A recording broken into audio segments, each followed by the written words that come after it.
और एक बार शांति से लाइट वाले जो है शिवम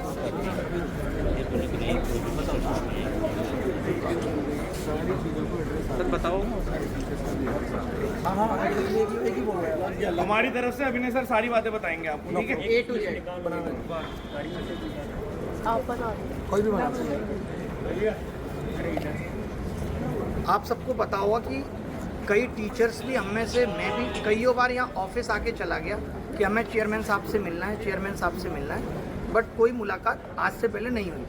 बट जब आज हम सारे टीचर्स यहाँ आके बैठे और आप सब लोग आए तो जो एक कलेक्टिव आवाज़ उठी कि भाई अब तो हमें मिलकर जवाब चाहिए, जो इस जवाब की हम तलाश में थे कि एसएससी ये मानती भी है कि वो गलत है या नहीं, तो वो चीज़ आज हो पाई आप सबकी बदौलत और सब शिक्षकों की बदौलत कि मिल पाए चेयरमैन साहब से। और वो भी छोटी मीटिंग नहीं, पहले ये जरूर कहा गया कि हाँ भाई 5-7 मिनट आप जो कहना है कह लीजिए, लेकिन लगभग 1.5 घंटे से भी ज़्यादा वहाँ पे बैठे और बैक टू बैक बात हुई, हर टॉपिक पे बात हुई।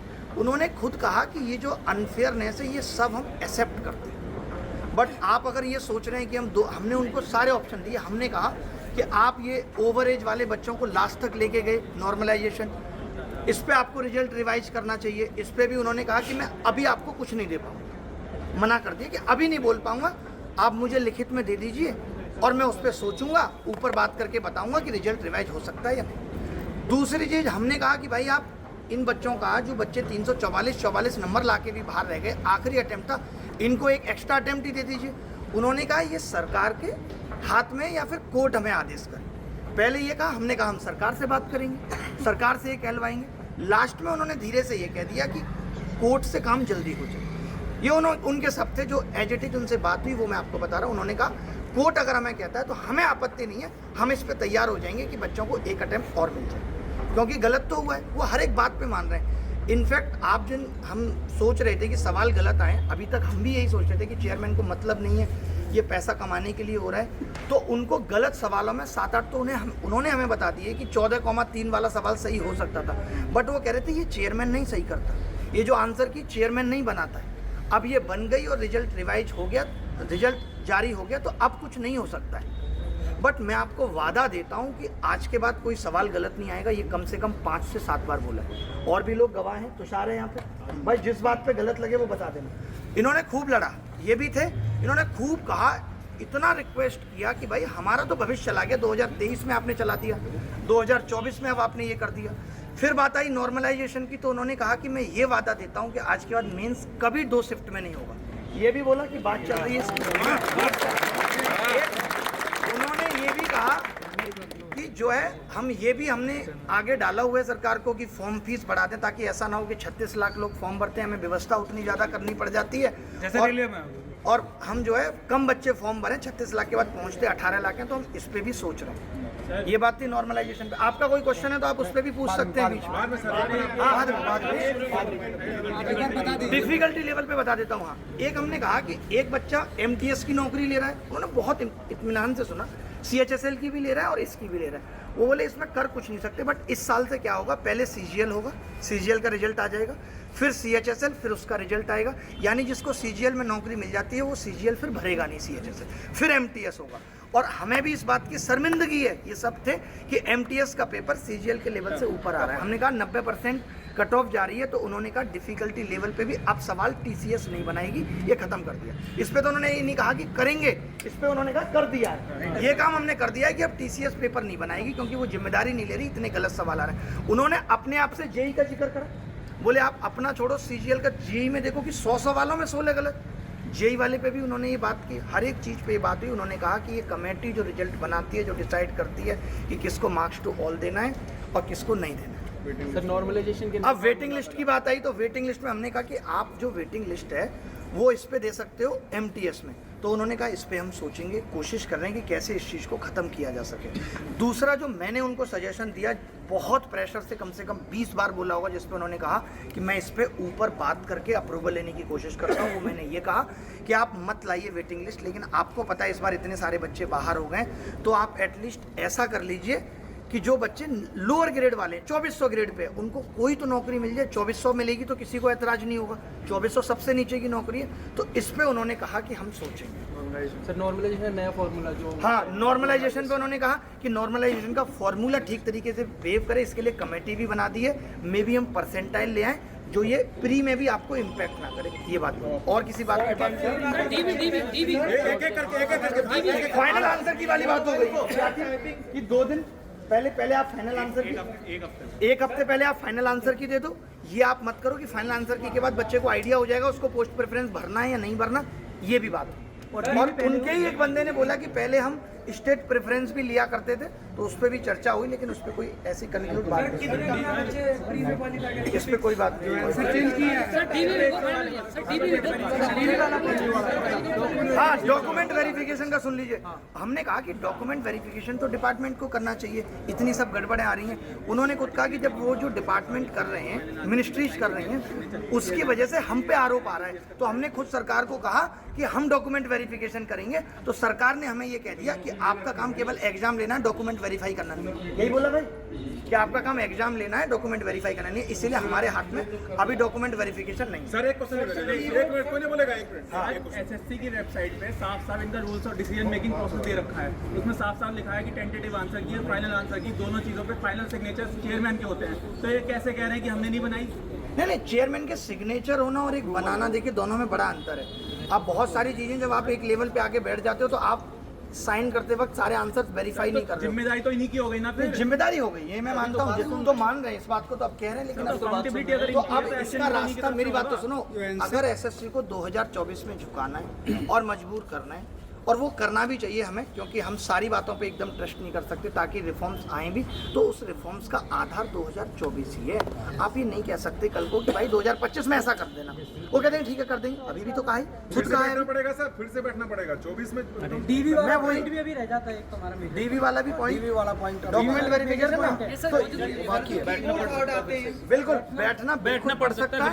और अभी हमें कोर्ट में भी बहुत फास्ट प्रोसीडिंग करनी पड़ेगी, ताकि हम इनको झुका पाएं। जो इन्होंने वास्तविक ग्राउंड पे गलती की है उसमें तो सुधार होना चाहिए।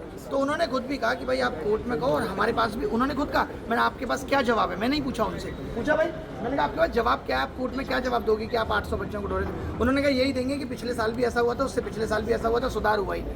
वो बहुत सारी चीज़ों में खुद बोले कि ये सारी चीज़ें पहले से खराब चलती आ रही है, तो मैं भी यही जवाब दूंगा। तो इस जवाब पे तो कोर्ट कन्विंस होने वाली है नहीं कि इस जवाब पे कोर्ट कन्विंस हो जाएगी। सर एग्जाम सेंटर में तो कीबोर्ड वगैरह चलते नहीं, उसका इस पे भी बात हुई, बोला नहीं भाई की। तो उन्होंने इस पे ये दिखाया कि इतने लोगों की व्यवस्था करनी पड़ती है, लेकिन हम इस पे भी फोकस कर रहे हैं, इस पे भी हम ध्यान कर रहे हैं। पैसे बढ़ाएंगे। हाँ, पैसे बढ़ाने वाली बात की, और एक ये कहा कि हम दूसरा कीबोर्ड भी रखें, दूसरी चीजें। सर स्टैटिस्टिकल इन्वेस्टिगेटर क्या हुआ? हाँ, अब स्टैटिस्टिकल इन्वेस्टिगेटर वाली इनकी डिमांड थी कि भाई, मैंने उनको यही कहा कि यूपीएससी ने अभी इतना हार्ड कर दिया फॉर्म भरना कि वो फॉर्म में हर चीज़ की डिटेल ले रहे हैं। बट आपके यहाँ कोई अगर कैटेगरी भी अपनी अलग भर देता है तो वो लास्ट तक पहुँच जाता है। तो उस पर उन्होंने क्या कहा, उन्होंने कहा कि आप ये जो जितने भी पॉइंट बता रहे हो कि कौन कौन लोग भर्ती हैं, आप एक ये लिस्ट ले आओ और मुझसे दोबारा मिल लो। मैं आपको आश्वासन देता हूँ कि मैं जितनी भी ये खामियां इनको दूर करूँ। खुद बोला ये बात कि आपको जो लग रहा है अभी आपके दिमाग में सारी अभी आ भी नहीं रही होंगी, आप सब लोग बात कर लो जितनी भी है। और जो आप कह रहे हो कि इसमें वेटिंग लिस्ट आ सकती है, वो इसलिए नहीं आ सकती। उन्होंने कहा कि कुछ ऐसे बच्चे और भी होंगे जो उस लिस्ट में चले गए, क्योंकि ऐसा नहीं है ना 30 साल बाद वाला बच्चा ही जेएसओ ले रहा है, ऐसा ही ले रहा है, कोई भी बच्चा ले सकता है, किसी की भी स्टैटिस्टिक्स ठीक हो सकती है। तो उन्होंने कहा कि उसको उसमें कोई नीची पोस्ट मिल गई हो और इसमें ना मिली हो, क्योंकि आपकी कट ऑफ तो कम जाती है, तो इसलिए इसमें वेटिंग लिस्ट नहीं है। सर ये डीओपीटी में इन्होंने बोला है कि डीओपीटी में मत जाओ, आप कोर्ट चले जाओ, जल्दी हो जाएगा। लेकिन आपको हम जानते हैं कोर्ट से जल्दी होने वाला नहीं है, तो ये ऐसे इसलिए मुझे लगता है कि जो एक अटेम्प्ट वाली बात है वो जल्दी कराना मेरे ऊपर, मैं जिम्मेदारी लेता हूँ कि मैं करवा दूँ। डीओपीटी तक इनके मिस्टेक, कोर्ट की मैं जिम्मेदारी ले सकता हूँ कि जो चीजें उन्होंने बोली हैं और जो आपको दिखती हैं कि कोर्ट से हो सकती है, तो मैं जरूर करूँ। लेकिन मैं पूरी ताकत लगा इनका नहीं पहुंचे, इसलिए ये रोक रहे हैं। ऐसा भी हो सकता है डीओपीटी तक एसएससी ने जो मिस्टेक करा है ये पहुंचे नहीं डीओपीटी मिनिस्टर तक। ना, वो जैसा उनकी बातों से लगा और जैसा उनसे बात करके लगा कि he is the most genuine guy, उनका ऐसा कोई इंटेंशन नहीं था। वो कह रहे हैं तुम सरकार से जाके मिलो, तुम डीओपीटी से जाके मिलो। मेरे हाथ में जो है, मैं खुद इस दुख को समझता हूँ, और जितनी चीजें मेरे बस में होंगी मैं वो सब ठीक करूंगा। हर नेक्स्ट लास्ट गलत हुआ है 2023 हिस्ट्री के बारे में सवाल ही नहीं होता। साफ मना करते बहुत बुरा, नो बोले नो एंड ओ बड़ा बड़ा ये बोले। नोटिफिकेशन सर डिले करेंगे ना, नहीं तो मैं नहीं बोल रहा, उन्होंने बोला, मैंने तो 8-10 बार बार बोली बात। गाइडलाइन के तहत हमें बाहर कर दिया जाएगा। सर सुनो, लेकिन एक चीज और, तो होगा ना। हम लोग सारे टीचर्स एक और अपॉइंटमेंट लेंगे मिलने की, 10 दिन की एक और अपॉइंटमेंट लेंगे जो सारे टीचर्स मिलेंगे 10 दिन के अंदर 10 दिन के अंदर उन्होंने एक बात बोली है कि आप 6 रिफॉर्म्स बताओ, हम 10 करने के लिए तैयार हैं। हम 10 क्या 12 बता के आएंगे। सर 12 को नोटिफिकेशन नहीं, बीच बीच में भी मिलते रहेंगे। अब जब वो ये कह रहे हैं कि उनको इससे आपत्ति नहीं है, आप समझाओ उनको कोई भी बात, उनको मिलने में भी कोई दिक्कत नहीं है। नोटिफिकेशन डिले करवाओ सर, 22 को नोटिफिकेशन है। उन्होंने खुद ही बोला कि अभी 2 महीने लगेंगे इन चीजों को ठीक करने में, तो मैं एग्जैक्ट तो नहीं पूछ पाया, बट मुझे लगता है 2 महीने बाद ही आएगा नोटिफिकेशन। ठीक है सर, मैंने ये भी कहा कि आप उसमें नोटिफिकेशन में ये तक नहीं देते मेंस कब लेंगे, बोला ये हमारे लिए मुश्किल है, नहीं हो पाता। अब एक बार थोड़ा सा सारे सुनेंगे बहुत ध्यान से। देखिए जो भी बातें उन्होंने कही है ना, तो हम 100% इस बात पे रिलाई नहीं कर सकते। मैं पहले आप लोगों को एक बात को बता दूं कि ऐसा नहीं है कि उन्होंने कह दिया और वो ब्रह्मा की लकीर है और वो सत्य होगा ही होगा। सबसे बड़ी बात यहाँ पर ये क्या होती है आप समझो, क्योंकि आप लोग जो यहाँ पर आए हो ना, 2 चीज़ों के कारण आए हो। एक तो मतलब मान लीजिए जो आपके साथ में विश्वासघात हुआ है वो, और दूसरा जो हमने बुलाया हमारे ऊपर में विश्वास करके आए। तो मैं आपको एक छोटी सी बात कह रहा हूँ, इन्होंने जितनी भी बातें यहाँ पर कही हैं अभी तक इन्होंने रिटर्न में कहीं पर कोई भी बात नहीं दी है। और हमारा ये डिमांड भी था कि आप कहीं ना कहीं किसी भी तरीके से नोटिस को रिटर्न फॉर्मेट में ला करके दो कि हाँ हमने सारी बातें सुनी और इसके ऊपर में कोर्स ऑफ एक्शन लेंगे। तो उनका ये कहना फ्यूचर की बात है और इसके ऊपर में हम अभी कुछ भी नहीं कह सकते। बट मैं आप लोगों को एक बात कहूँ कि भाई मैं खुद इस बात पर बिलीव में नहीं हूँ। तो इसका दूसरा जो ऑप्शन है वो ये है कि आज से 7 दिन, जब वो कह रहे हैं कि आप जब भी मिलने आओ हमारे दरवाजे खुले हैं और हमसे मिल सकते हैं, तो आज से 7 दिन 8 दिन या 10 दिन के अंदर में वापस में हम सारे टीचर्स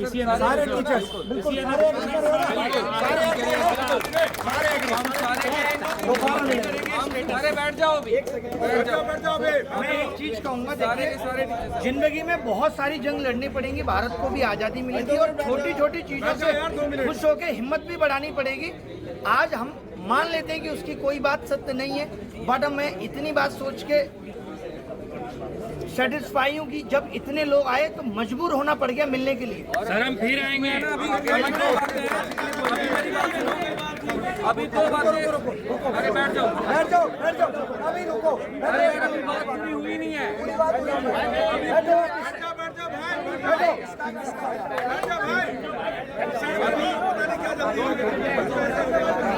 अभी सबसे पहले जो है वो ये है कि आज से हफ्ते भर के बाद में दोबारा से हम मीटिंग करेंगे और सारे टीचर साथ होंगे उसमें, सारे के सारे साथ होंगे। ठीक है, तो हफ्ते भर के बाद में सारे टीचर्स इतनी गर्मजोशी के साथ में मीटिंग करेंगे और अगर जरूरत पड़ी, मैं फिर से कह रहा हूँ, अगर जरूरत पड़ी तो यहाँ पर इसका 5 गुना बच्चा हमें चाहिए, 5 गुना बच्चा हमें चाहिए। और जो रिफॉर्म्स नहीं भी हम वो भी करवा करके मानेंगे, लेकिन आप लोग साथ हैं, है ना? एक बुलाव में आना है आप लोगों को, क्योंकि अगर उन्होंने बोला है रिफॉर्म्स करेंगे, नहीं किए तो दोबारा से इससे प्रोटेस्ट होगा। और बाकी 2024 वालों के लिए ये है, एक बात को समझो बड़े ध्यान से, बाकी कोर्ट जो बातें मुझे जहाँ तक समझ में आई है वो ये है कि 24 वाले केस में चेयरमैन साहब आप भी अगर ये सोच के आए थे लेकिन कोर्ट बहुत आज जाएंगे और सब कुछ छीन के ही लाएंगे, तो इट्स नॉट पॉसिबल। धीरे धीरे ही चीजें मिलेंगी। सबसे बड़ा बेनिफिट तो ये हुआ कि डायलॉग का जो चैनल है ना डायलॉग का, वो पुलिया पहले तो कोई बात ही नहीं सुन रहा था, तो एटलीस्ट हमारी बात सुनी तो जा रही है ना। तो ये सबसे बड़ी जीत ये वाली चीज़ है। और बाकी जितने भी स्टूडेंट हैं भाई, वो सपोर्ट करो इसमें, बाकी जगह में ढोल दो, ये ना हो कि सिर्फ इतने ही लोग हैं, ये आप ध्यान रखिएगा। ठीक है, लेकिन आज यहाँ पे एकदम इकट्ठा हो गया है।